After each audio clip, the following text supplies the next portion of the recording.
ಆಯೋಜನೆ ಆಗಿದೆ. ಕೊಪ್ಪಳ ತಾಲೂಕಿನ ಜಮೀನೊಂದರಲ್ಲಿ ಭರ್ಜರಿ ಪಾರ್ಟಿಯನ್ನ ಆಯೋಜನೆ ಮಾಡಲಾಗಿತ್ತು. ಮದ್ಯದ ಬಾಟಲ್ ಹಿಡಿದು ಕುಣಿದು ಕುಪ್ಪಳಿಸಿದ್ದಾರೆ ವಿದೇಶಿಗರು.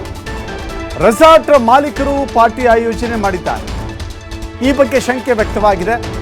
ಫೆಬ್ರವರಿ 16ರಂದು ಡಿಜೆ ಸದ್ದಿಗೆ ಕುಣಿದು ಕುಪ್ಪಳಿಸಿದ್ದಾರೆ ಫಾರಿನರ್ಸ್. ರಾಜಾರೋಷವಾಗಿ ನೂರಾರು ವಿದೇಶಿಗರು ಭರ್ಜರಿ ಪಾರ್ಟಿ ಮಾಡಿದ್ದಾರೆ. ಈ ವಿಡಿಯೋ ಸಖತ್ ವೈರಲ್ ಆಗಿದೆ.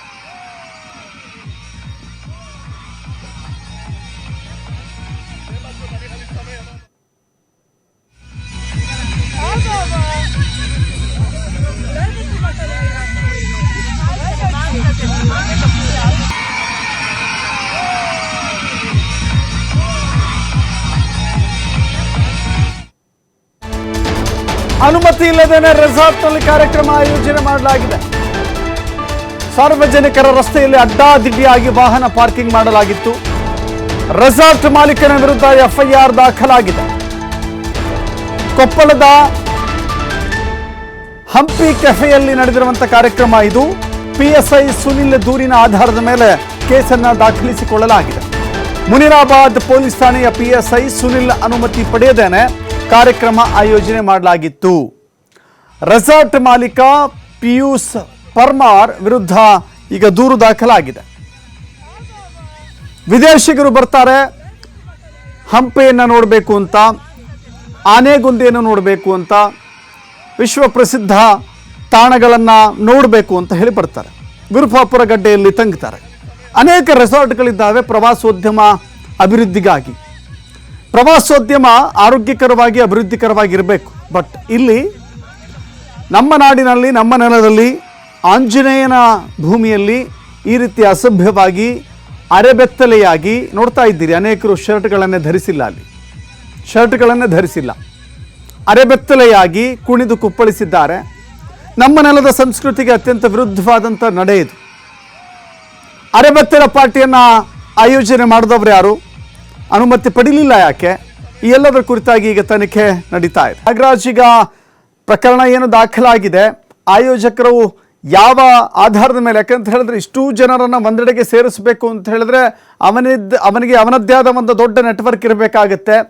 ಆತ ಹೇಗೆ ಇವರನ್ನೆಲ್ಲ ಸೇರಿಸಿದೆ? ಯಾಕಂತ ಹೇಳಿದ್ರೆ ಬಹುತೇಕ ಇಂಥ ಪಾರ್ಟಿಗಳು ನಾರ್ತ್ ಇಂಡಿಯಾದಲ್ಲಿ ಅಥವಾ ಉತ್ತರ ಭಾರತದಲ್ಲಿ ಪಾರ್ಟಿಗಳನ್ನು ಆಯೋಜನೆ ಮಾಡಿದ್ದುಂಟು. ಬಟ್ ಕರ್ನಾಟಕದಲ್ಲಿ ಆಯೋಜನೆ ಆಗುತ್ತೆ ಅಂತ ಹೇಳಿದ್ರೆ ನಿಜಕ್ಕೂ ಕೂಡ ಅಚ್ಚರಿ ಇದು. ಈಗ ಏನೆಲ್ಲ ಮಾಹಿತಿ ಸಿಗ್ತಾ ಇದೆ ಈ ವಿಚಾರಕ್ಕೆ ಸಂಬಂಧಪಟ್ಟಂತೆ?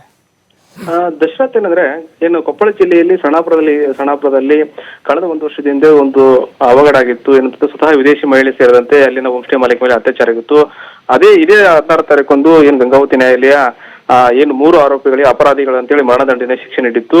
ಆದ್ರೆ ಇದೀಗ ಏನಂದ್ರೆ ಅವತ್ತೇ ಏನು ಕೋರ್ಟ್ ಆದೇಶ ನೀಡಿತ್ತು. ಅವತ್ತೇ ಸ್ವತಃ ಏನು ದಿ ಹಂಪಿ ಕೆಫೆ ಎಂಬ ರೆಸಾರ್ಟ್ ಮಾಲೀಕ ಇದೀಗ ಸ್ವತಃ ರೆಸಾರ್ಟ್ ನ ಪಕ್ಕದಲ್ಲಿರುವಂತಹ ಜಮೀನಲ್ಲಿ ನೂರಾರು ವಿದೇಶಿಗರು ಸೇರ್ಕೊಂಡು ಅರೆಬೆತ್ತಲೆಯಾಗಿ ಅಲ್ಲಿ ಪಾರ್ಟಿ ಆಯೋಜನೆ ಮಾಡಿರುವಂತದ್ದು.